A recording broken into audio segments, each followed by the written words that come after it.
including 5 homicides, at least that we know of, with other violent crimes in the past year. The DC based narcotics traffickers sourced their narcotics through Baltimore, and there was a co conspirator who, in turn, was importing narcotics from California.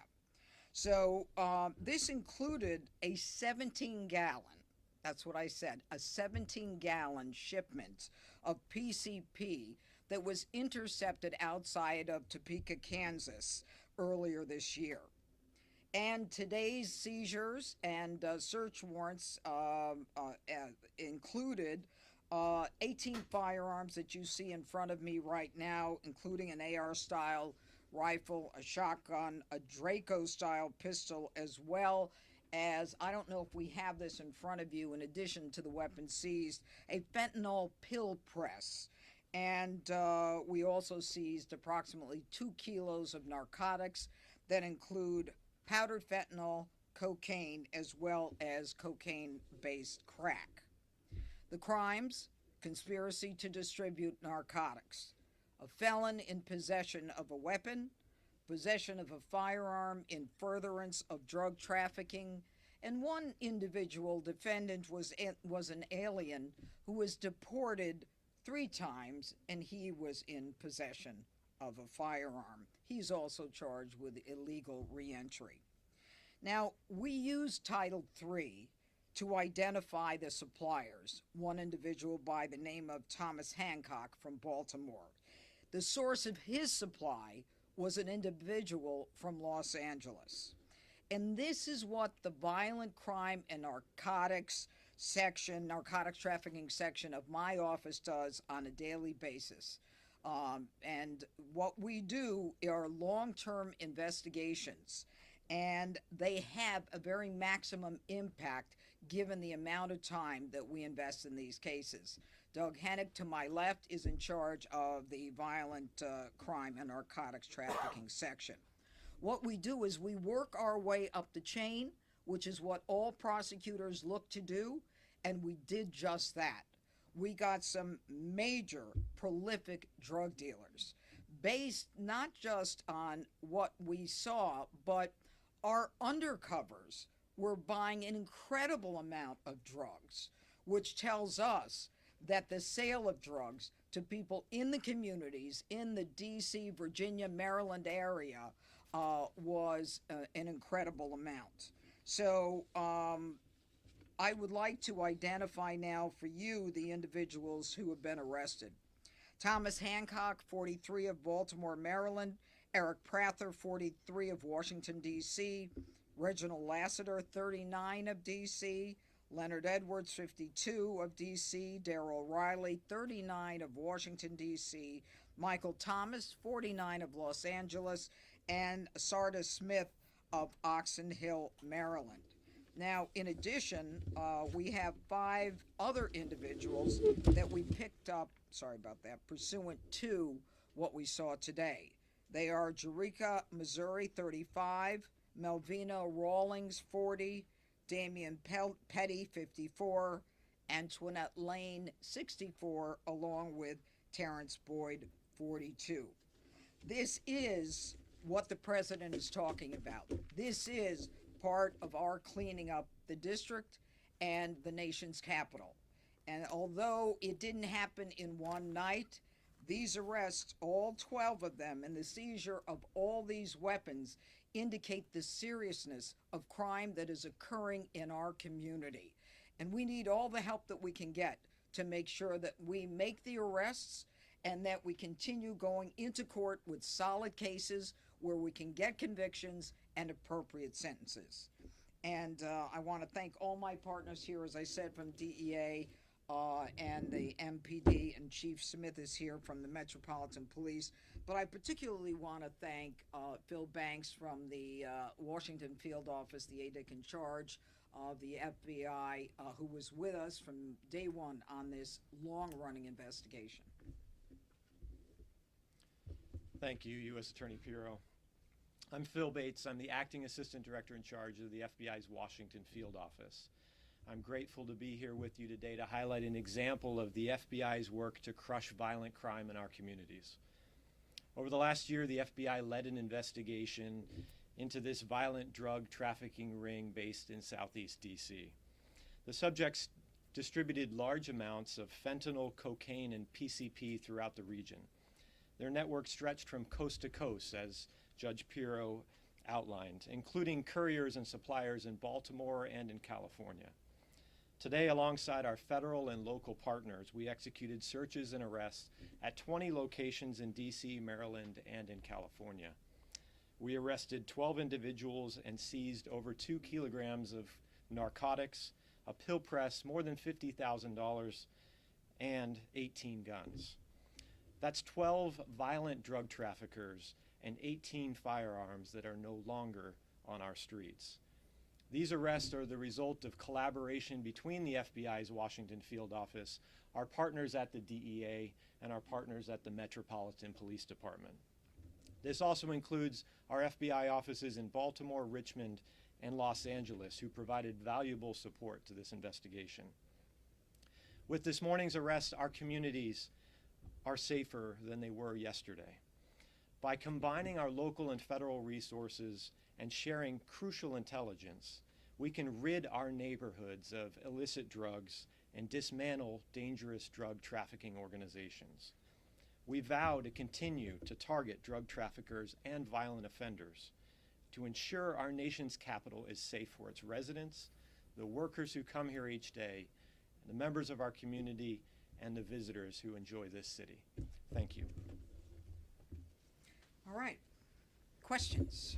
Yes, sir. Judge, on the topic of violent crime, the president said today that anybody who murders somebody in Washington, D.C. will have the death penalty brought against them. Is this something that is going to happen in your office?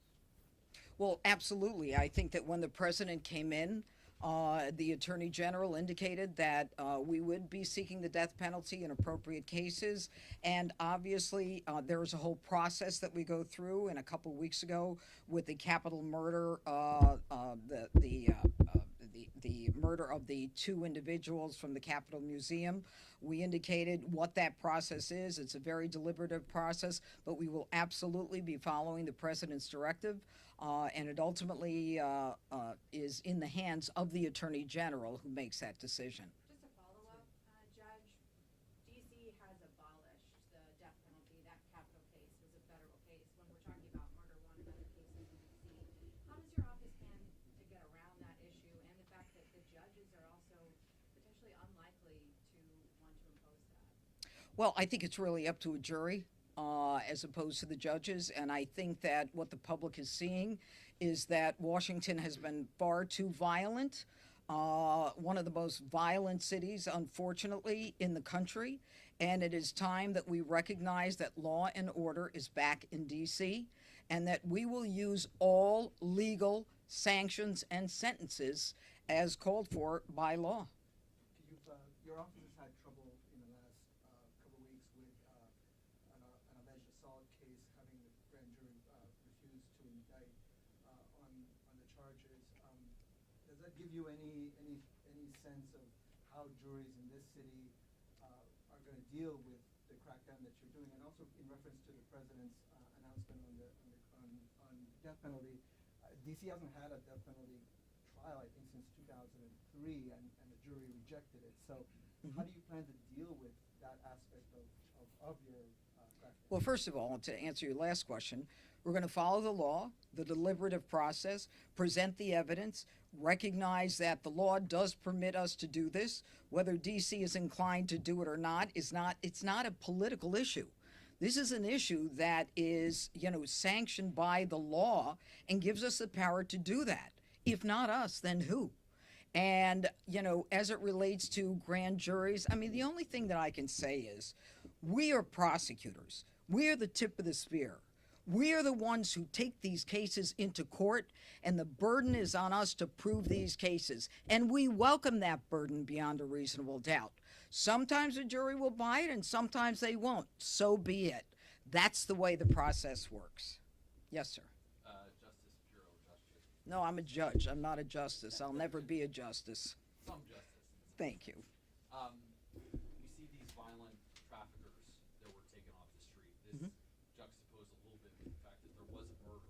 in DC, in Anacostia. Yeah.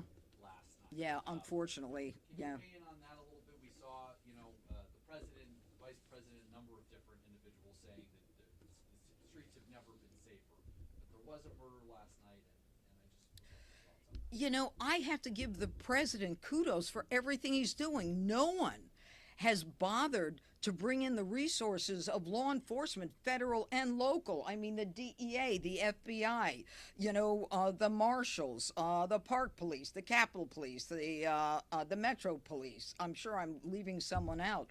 But that is a scenario that we should all be grateful for because it puts us in a position of making us safer. Are people going to commit crimes? Of course they are. But I think everyone in this room knows that there is a small percentage of individuals who commit the violent crimes and who repeatedly do it, especially in an area where, there's no such thing, as bail. And so what we've got to do is try to identify who those people are, take them out of the community based upon their criminal acts and the law and the evidence to make this place safe. Are we going to make it perfectly safe? God, I hope we can. But no one other than President Trump has put the resources, the effort, the energy into doing this. How much more are we going in this? I have one about DC crime. Just a question in general. We heard you say before, and we've heard for fraternal order police say we need more officers. About 600 shy of when we were when our homicides were 80 here in DC. Mm-hmm. But the president also has said, conversely, hey, 3,100 is enough officers. But now you're seeing a surge of federal officers, and we're seeing things like this. How do you respond to that sort of like cognitive dissonance between him saying, you got more than enough officers, but this seems to be yielding things? Well, I leave it up to the president to make the decision as to how many people and how many officers we need to put in this district. I mean, what we're trying to do is, it's almost like, it's, I don't want to use the word, so I'm not going to use it, but we are a microcosm of the country. And if this is what it takes to clean up crime, and I was devastated this morning when I found out there was a homicide last night because we were counting every day, no homicide. Are people going to be evil? You're damn right they're going to be evil. Are they going to continue to commit crime? Absolutely. But we're not in every house. We're not in every, in every store. But we're going to do the best thing that we can do. And the president is doing just that and providing resources. What the upshot and what the final analysis is up to the president.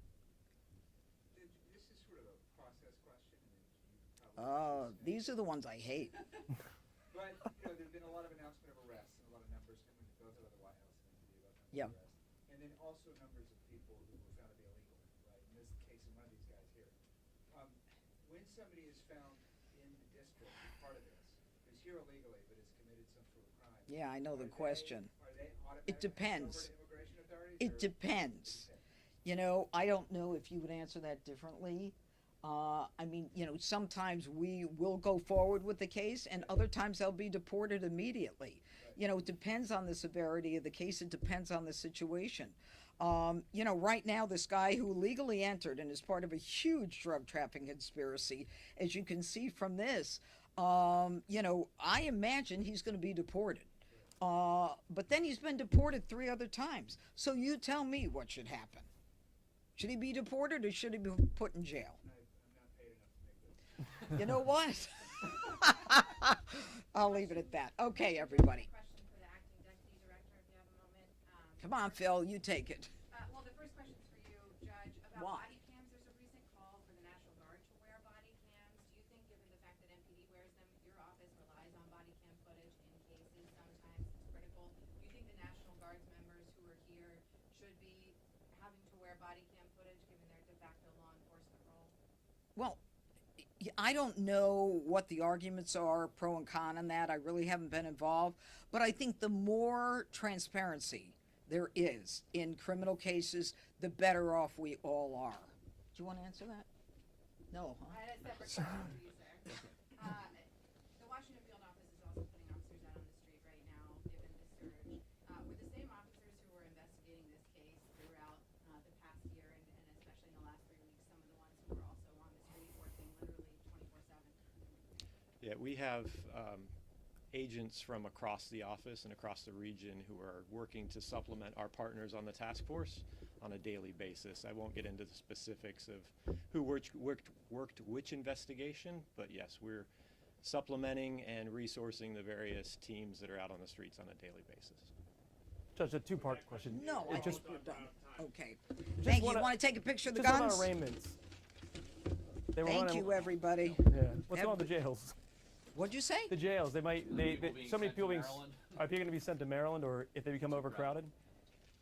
The last thing I'm worried about is an overcrowded jail, okay?